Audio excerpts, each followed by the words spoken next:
Nós vamos trabalhar o tema que trata do federalismo fiscal e suas assimetrias. Em princípio, eu não deveria falar sobre federação. Nós temos grandes especialistas, grandes constitucionalistas, que vão trabalhar com vocês, vão falar sobre os temas constitucionais, mas eu pensei em abrir um pouco, trabalhando, eu diria, um tríplice viés, 3 vieses. Uma perspectiva teórico-crítica, uma perspectiva histórica, que eu gosto muito, de trabalhar a história dos institutos fiscais tributários, e também fazer uma análise, por rápida que seja, da situação atual de um federalismo fiscal assimétrico, que nós temos hoje consagrado na nossa Constituição Federal. Um conceito de federalismo, ele nos é dado por Sampaio Dória, quando afirma que trata-se de uma fórmula histórico-programática de composição política que permita harmonizar a coexistência sobre idêntico território de 2 ou mais ordens de poderes autônomos em suas respectivas esferas de competência. Quando nós falamos de federalismo, federação, não adianta procurar conceitos vindos da antiguidade, dos clássicos, porque a doutrina, tanto a doutrina europeia como latino-americana, como norte-americana principalmente, vai buscar as origens do federalismo nos Estados Unidos. Apesar de, na antiguidade, alguns estados pudessem se aproximar um pouco do modelo federal, tal como pensamos hoje, mas não configura, nós não vislumbramos, não vemos lá na antiguidade um modelo desse como foi criado, foi pensado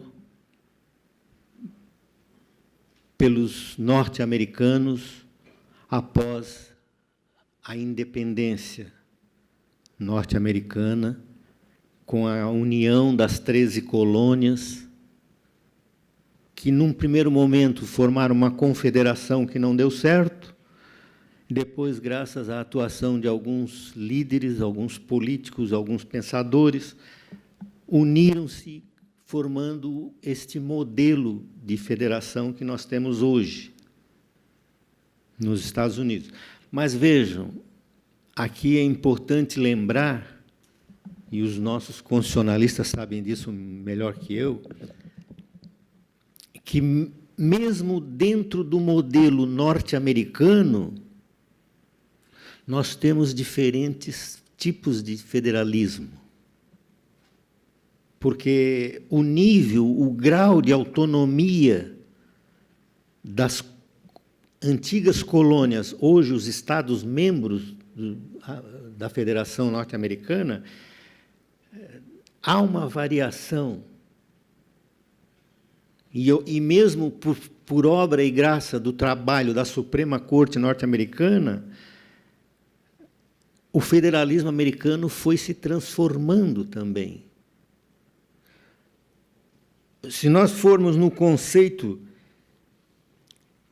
de uma síntese doutrinária, inclusive que eu chamo aqui o José Maurício Conte, que diz que o Estado Federal é composto por uma agregação de Estados-membros, estando esta estrutura delimitada constitucionalmente, na qual se asseguram poderes autônomos a esta entidade, havendo uma participação delas no poder central por meio de Câmara que os represente, o Senado.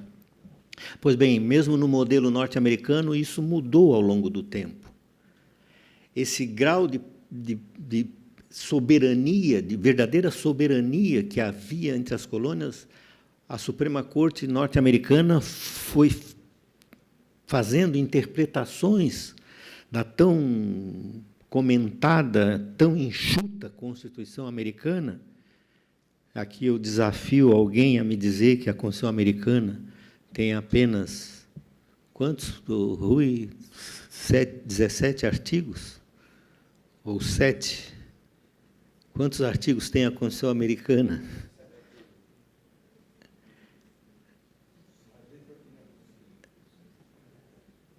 A Constituição norte-americana é eu diria que é um dos documentos mais complexos a ser estudado por um constitucionalista, porque são pouquíssimos artigos aprovados lá no século XVIII, mas a quantidade de emendas, interpretações e reinterpretações que faz com que o direito norte-americano seja principalmente o estudo da jurisprudência da Suprema Corte, essa Constituição que está lá hoje mudou completamente o sentido de federação. Então, eu penso que é uma discussão bizonha que existe entre alguns constitucionalistas brasileiros que ficam a se debater se a federação brasileira é uma federação autêntica, é uma federação que surgiu de uma forma, nasceu de forma completamente diferente, totalmente diversa do modelo norte-americano. Nós teríamos uma federação estática, a brasileira, porque foi uma decisão de um grupo que, ao proclamar a República, decidiu criar uma República Federal. E onde é que está o problema? Lembrem-se, os estudantes de Direito aprendem logo na segunda ou terceira fase do curso. A Federação Norte-Americana surgiu da união de Estados soberanos. A Federação Brasileira surgiu da união de províncias que aparentemente não possuíam qualquer autonomia, porque o Brasil era um Estado unitário. Qual é o conceito de federação, afinal? Se nós formos buscar na doutrina dos nossos constitucionalistas, cada um tem o seu conceito. O conceito de federação não pode ser tomado como um conceito que nos vem do direito norte-americano, porque é o modelo norte-americano, é o original, foi onde tudo começou. Não. Até por uma questão de bom senso, é um conceito difuso na medida em que a única coisa que nós temos em comum, tanto na Federação Brasileira, Federação Norte-Americana, Mexicana, Austríaca, Alemã, Venezuelana, Bélgica. A Bélgica, que até 1993 era um Estado unitário, e passou para o modelo federal, mais ou menos. Eu brincava e brinco até hoje com meus amigos da Faculdade de Direito em Bruxelas, que eles copiaram em tudo o modelo brasileiro, porque eles tinham 3 províncias, era um Estado unitário, as províncias não tinham muita autonomia, mas era tanta briga entre eles que resolveram criar uma federação e fizeram lá a monarquia belga com suas 3 províncias autônomas. pouca coisa. Mas foi muito mais necessário do que no Brasil criar a federação na Bélgica, o Estado Federal. Aqui foi necessário, em 1891, aliás, o Decreto 1 é de 1889, assinado no dia 16 de novembro de 1889, criando a República Federal, os Estados Unidos do Brasil, com a união dos estados, das províncias, agora constituídas como Estados-membros. O professor da Universidade de Brasília, falecido, foi secretário da Receita Federal, Osíris Lopes Filho, ele fazia uma brincadeira com isso.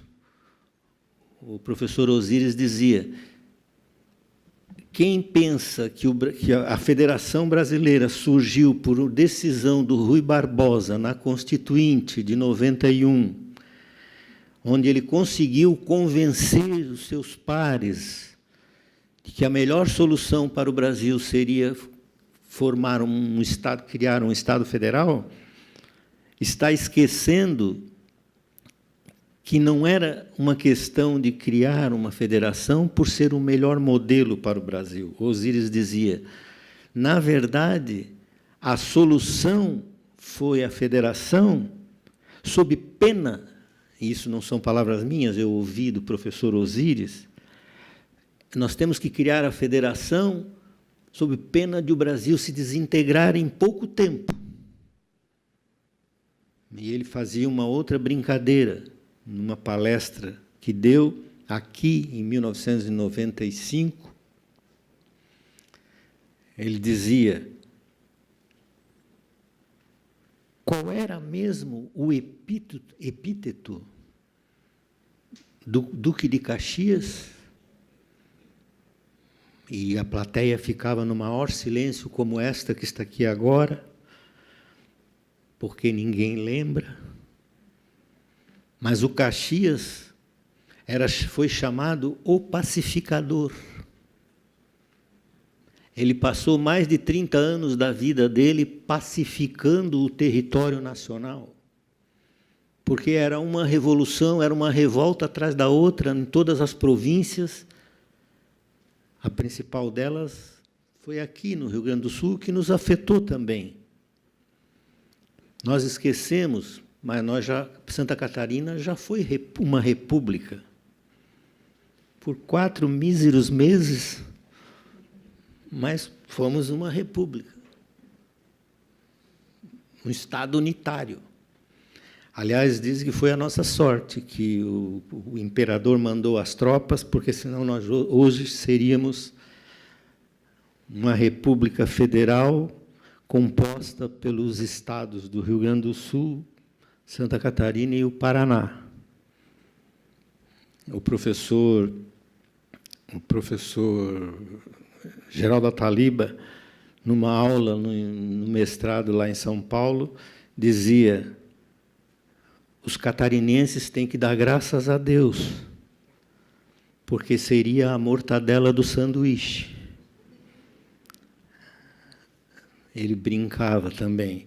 Sabe quando que haveria um presidente catarinense, tendo gaúchos e paranaenses de vizinhos? Não precisava nem responder. Tivemos sorte. Graças a Deus, o Brasil é um país grande, tem um vasto território, uma federação que, bem ou mal, vai indo muito bem. O grande problema nessa conversa toda é que a Federação Brasileira teve que encontrar uma solução para a questão dos recursos para as províncias, agora Estados-membros. E qual foi a solução? foi distribuição. Nós, na verdade, encontramos duas soluções.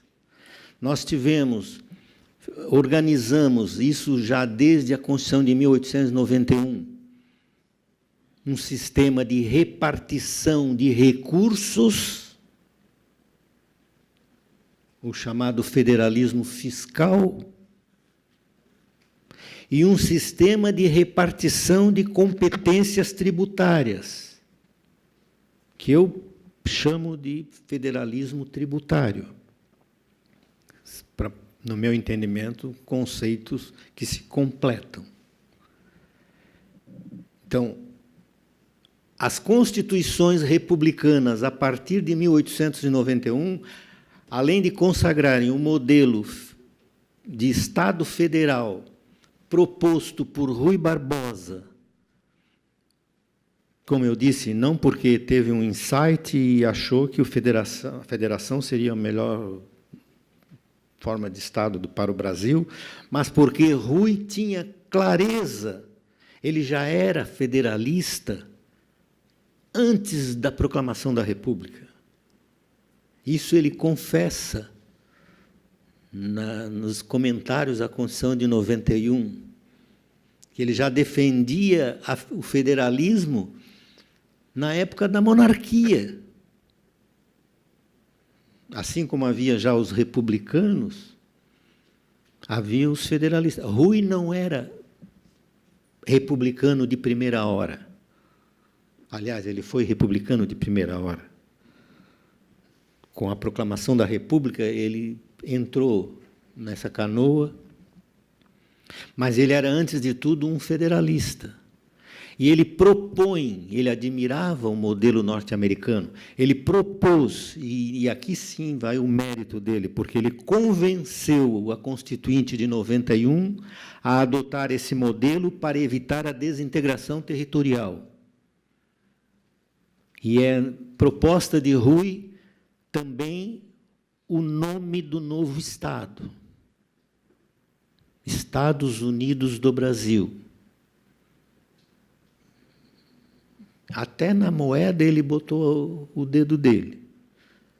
Porque até hoje a moeda brasileira tem sempre uma frasezinha lá que fala em Deus. No dólar, nós acreditamos em Deus. In God we trust. Aqui, como é que está? Alguém puxa uma nota. Eu sempre esqueço a frase que tem lá na nossa moeda, na papel moeda. Como é que é? Deus seja louvado. Tudo vai dar certo.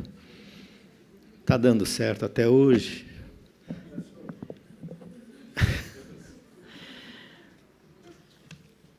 Foram as duas fórmulas adotadas para resolver o problema das finanças da nova federação,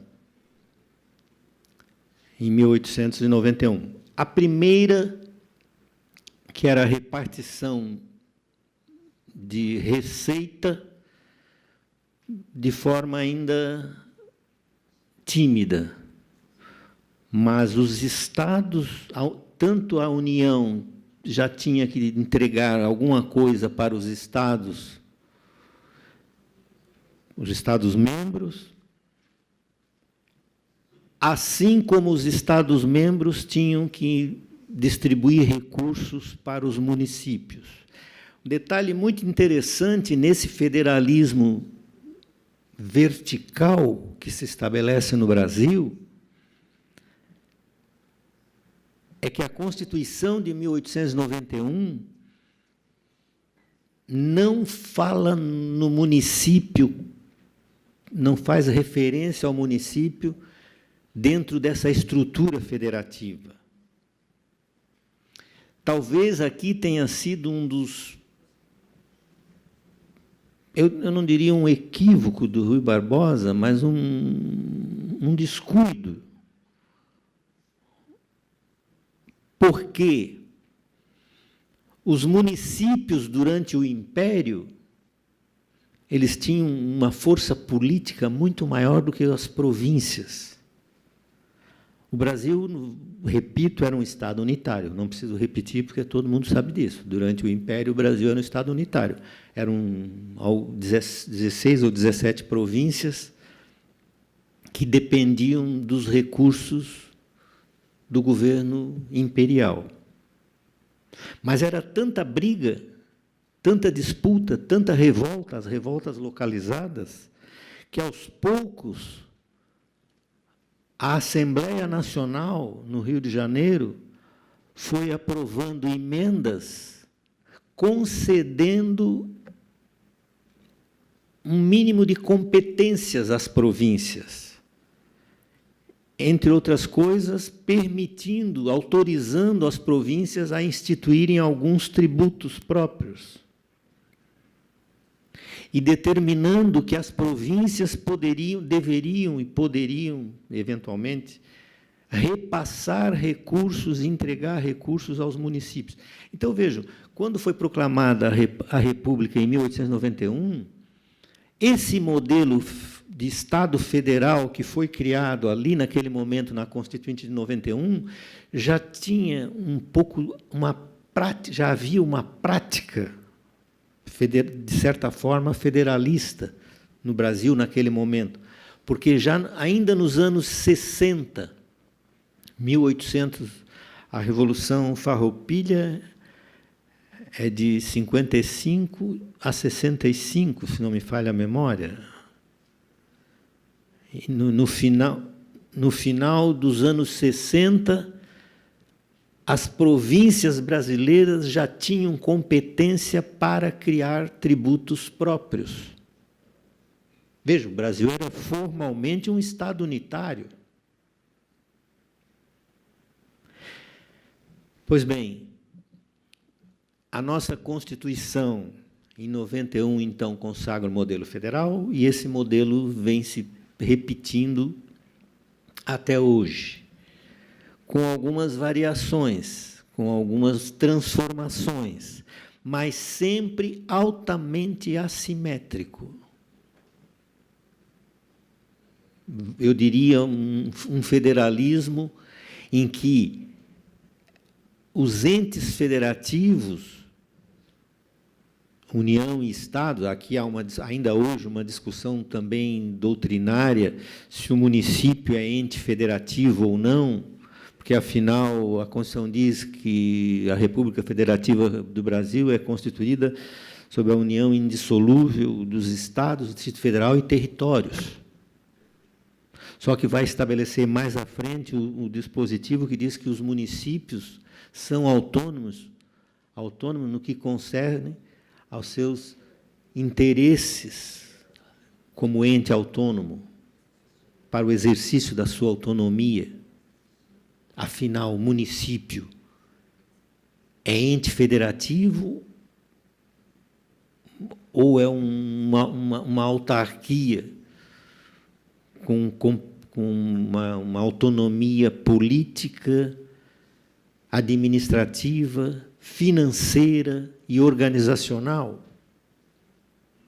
Vejam, o município tem sua própria administração, elege seu prefeito, o executivo, o chefe do executivo, ele elege o seu legislativo, ele tem recursos próprios.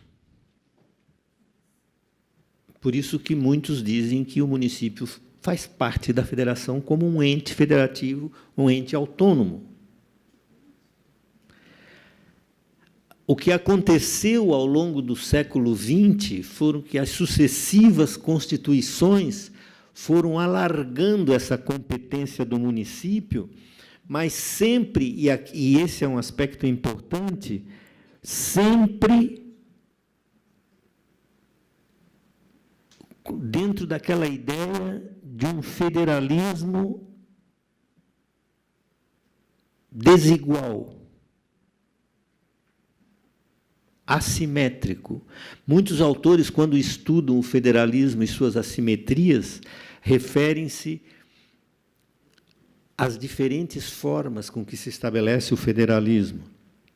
Mas nenhum Estado federal hoje no planeta possui um federalismo, poderíamos dizer, organizado de uma forma simétrica, igual.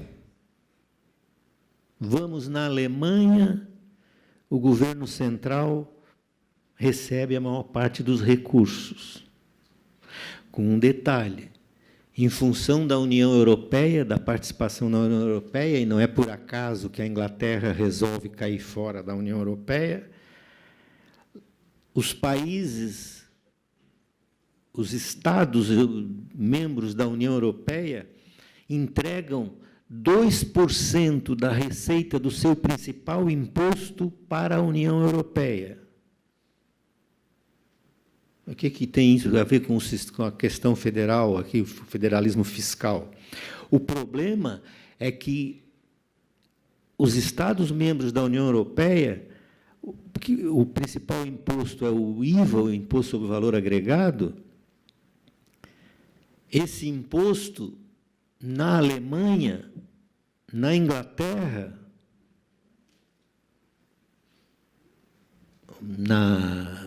Inglaterra, na Espanha, em Portugal, seja Estado federal ou seja Estado unitário, a receita do IVA para a União Europeia não passa pelos cofres do Estado federal. E nos Estados federais, como eu estou lembrando aqui, no caso, principalmente o caso da Alemanha, onde houve toda uma discussão nos anos 80, a competência para administrar o IVA é do Estado-membro da Federação. E o contribuinte, quando recolhe o imposto, a instituição financeira credita um percentual para a conta da União Europeia, um percentual para o município e um percentual para o governo central, para a União. O imposto é administrado pelo Estado-membro. Qual é o problema do Brasil para criar o IVA? É que a União até concorda, o governo central até concorda com a criação do IVA, desde que ela, a União, administre. Porque ter a competência para administrar um imposto com um volume tal de recursos é, antes de tudo, trabalhar politicamente com essa receita. Em 1995, nós organizamos um congresso de direito tributário aqui em Florianópolis, convidamos palestrantes de vários estados soberanos. Veio palestrante do Uruguai, do Paraguai, da Argentina, de Portugal, do México. E o governador, na época, era professor de direito tributário na UFSC, professor substituto. E, como ele era professor, muito amigo, eu o convidei para palestrar. E o tema objeto do congresso, o tema do congresso era a instituição do IVA no Brasil, os prós e os contras. Além do governador, convidei o ministro da Justiça, Nelson Jobim,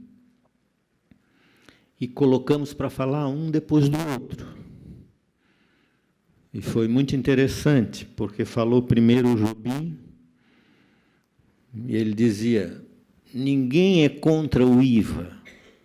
O que não dá é para aceitar a ideia de um IVA administrado pelos Estados-membros. Serão 27 IVAs, como hoje é o ICMS, dizia ele lá. E falou uma série de outras coisas. Tem um livro publicado, quem tiver interesse, naquele sebo virtual, porque nas livrarias não tem mais.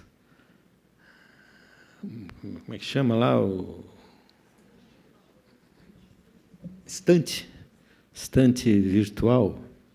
Vocês vão encontrar reforma tributária e Mercosul, a instituição do IVA no Brasil, publicado pela editora Del Rey. E tem lá a palestra do Jobim e tem a palestra do Paulo Afonso. E o Paulo Afonso leu o texto dele dizendo: nós não podemos perder o controle desse imposto. Os governadores não vão aceitar uma medida como essa. Bateu um contra o outro e não deu outra. A proposta estava madura, estava pronta. Seria uma das últimas medidas do governo FHC. Em 99, em 2000, estava para ser tudo aprovado, quando o ministro da Fazenda, Pedro Malan, vai ao Congresso para fazer toda a festa, que ia ser feita a reforma tributária, ia ser criado o imposto. Ele chega lá e derruba tudo com uma frase: nós vamos criar o IVA com algumas ressalvas. O IVA permanece com os Estados-membros, mas nós vamos tirar 5 incidências que formarão um imposto seletivo federal. Adivinhem quais eram as incidências que sairiam do campo de incidência do IVA? Combustível, medicamento, automóveis, tudo que diz respeito à cosmetologia. E tinha mais um, me foge aqui agora. As 5 maiores incidências: fumo. O fumo. Tirando essas 5 incidências do campo do ICMS, da área de influência do ICMS, esvaziava. Nós íamos ter um IVA com uma receita, eu não digo pífia, mas arrancava em torno de 40% a 50% da receita do ICMS. Voltou tudo a estaca zero. Os governadores não aceitaram.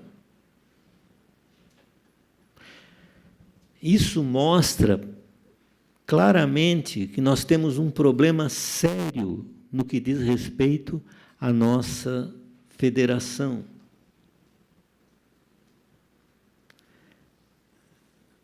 As competências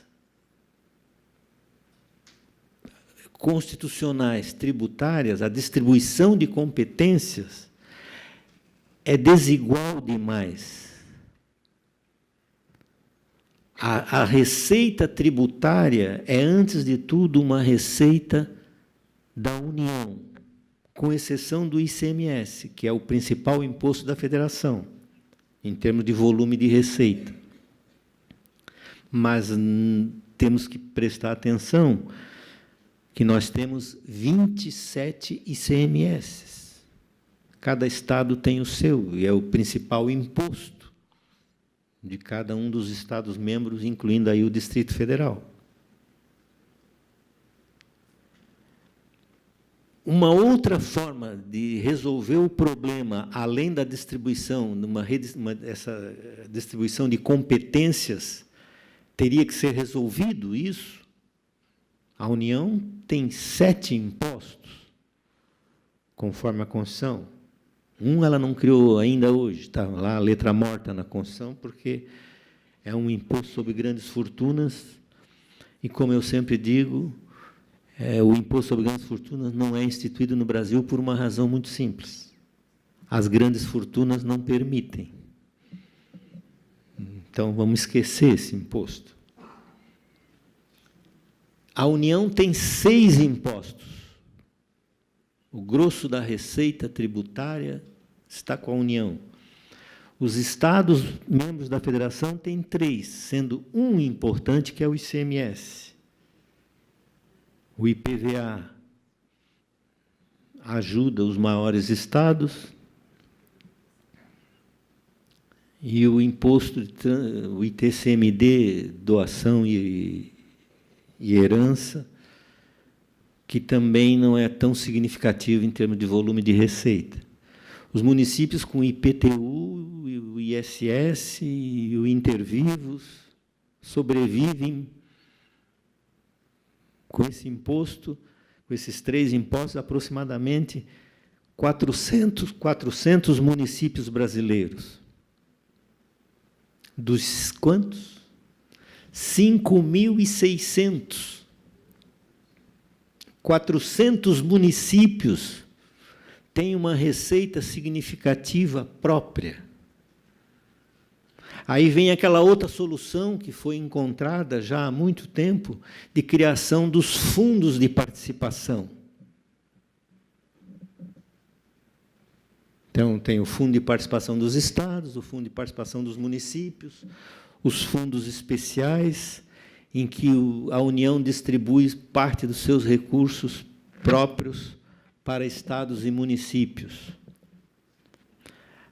Por isso, eu teria muito mais para falar, e se me deixarem eu vou falando, se ninguém disser pare, eu não paro, mas eu pararia por aqui fazendo aquela pergunta que é meio que inevitável. Que federação nós temos? O nosso modelo federativo é um modelo de uma federação assimétrica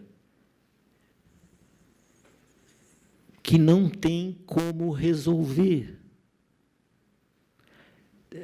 Fazer uma redistribuição de recursos para estados e municípios significa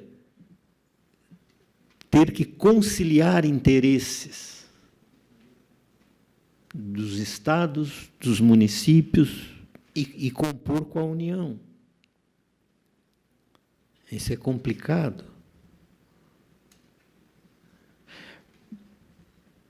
Por isso que não sai reforma tributária. Nós estamos discutindo reforma tributária. Eu já falei isso numa outra palestra aqui na OAB mesmo, sobre esse assunto. Nós estamos discutindo reforma tributária. A Constituição é de 5 de outubro de 88. Nós começamos a rediscutir reforma tributária dia 9 de dezembro de 88, quando o deputado Luiz Carlos Rauli, do Paraná, apresentou a primeira proposta de reformulação do sistema tributário. Mas por que Cargas d'Água não fez isso durante a Constituinte? Perderam uma ótima oportunidade de fazer uma reforma restabelecendo um mínimo de um federalismo fiscal e tributário um pouco mais simétrico. E eu encerro com o que eu disse para o deputado 2 meses atrás, num evento em São Paulo, em que falou ele primeiro e depois falei eu. E quando ele terminou de falar, dizendo: até dezembro a reforma está aprovada. Aí todo mundo aplaudiu, e aí o chefe do cerimonial me chama para falar. Eu preparei o slide, coloquei lá com o título A Reforma Tributária Impossível.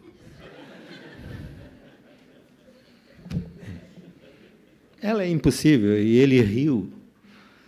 Eu disse: deputado, desculpa dizer isso, mas não vai sair reforma tributária até dezembro. Nós estamos começando um processo eleitoral agora. Qual é o deputado, o senador desse país que vai discutir reforma tributária às vésperas de uma eleição?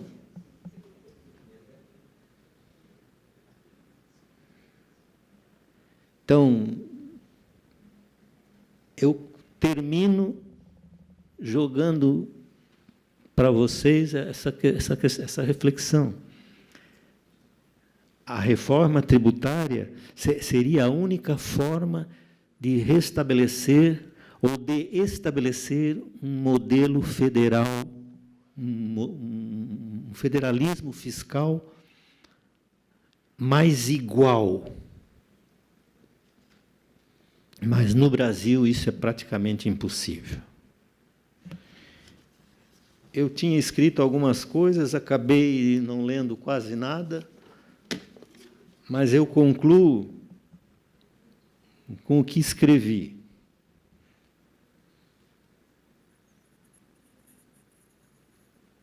Na esfera tributária,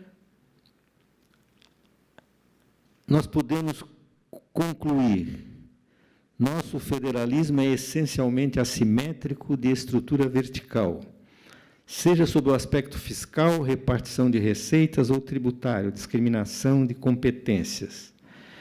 Mesmo realizando-se uma reforma tributária, dificilmente conseguiremos atingir uma simetria federal.